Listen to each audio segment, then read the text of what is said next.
Hello and welcome to our video. We are Maria Laura from Nicaragua and Alessa from Mexico, and today we're going to talk about how we, as humans, tend to not use our critical thinking skills at times. Okay, so let's take a look at some examples of non-critical thinking instincts.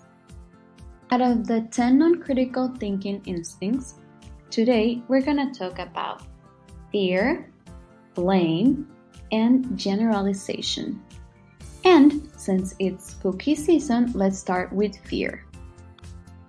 Fear, by definition, is the feeling or condition of being afraid.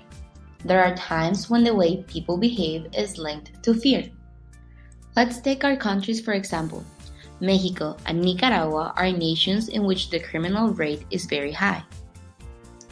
Mexico ranks 4th worldwide in shooting deaths. Meanwhile, in Nicaragua, after being the safest country in Central America, the start of protests against the government led to 450 deaths by gunshots after 100 days of protesting.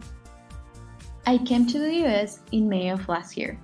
The protests in Nicaragua had started a month earlier, and that's when the fear instinct took over me. Because of the shootings I heard in Nicaragua during that previous month before I came, the 4th of July fireworks were a scary situation for me, for the first time in my life. Because I was not looking at the fireworks when I heard them from my apartment, I started crying with my hands covering my head, until my friend texted me and said all excited, "Did you saw the fireworks?" And then I started laughing. So what can I do to prevent this from happening again?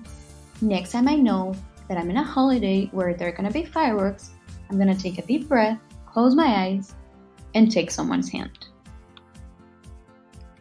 On another note, we also have the blame instinct. The blame instinct describes our tendency to find a clear, simple reason for why something bad has happened. When things go wrong, it's easy to assume it's due to bad people with bad intentions. Oh my god! Another great example will be if our critical thinking professor saw this amazing video and did not thought it was as great as it is and decided to give us a B. We would totally blame him for our grade.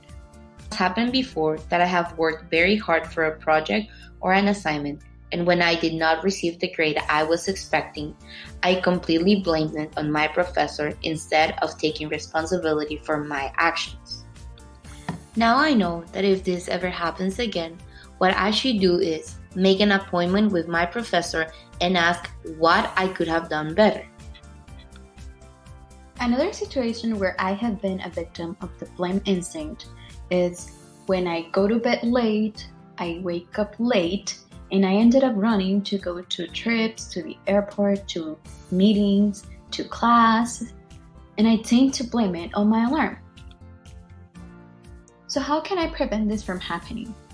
If I take responsibility for my actions and go to bed early, I can prevent from blaming the alarm and forgetting about the snooze button.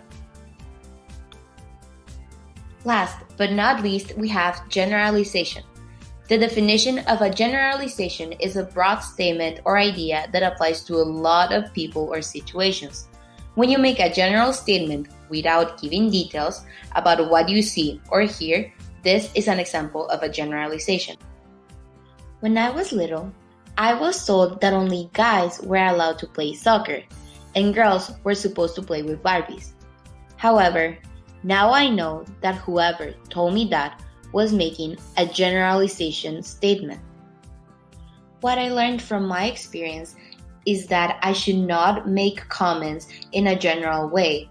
I should be detailed about what I say and how I say it, and make sure I explain the reason why and how it happens. That was our presentation. Now that we look at this from an outsider's point of view, we know what we did wrong and how to avoid it from happening again. Thank you so much for watching our video. If you like this video, don't forget to give it a thumbs up.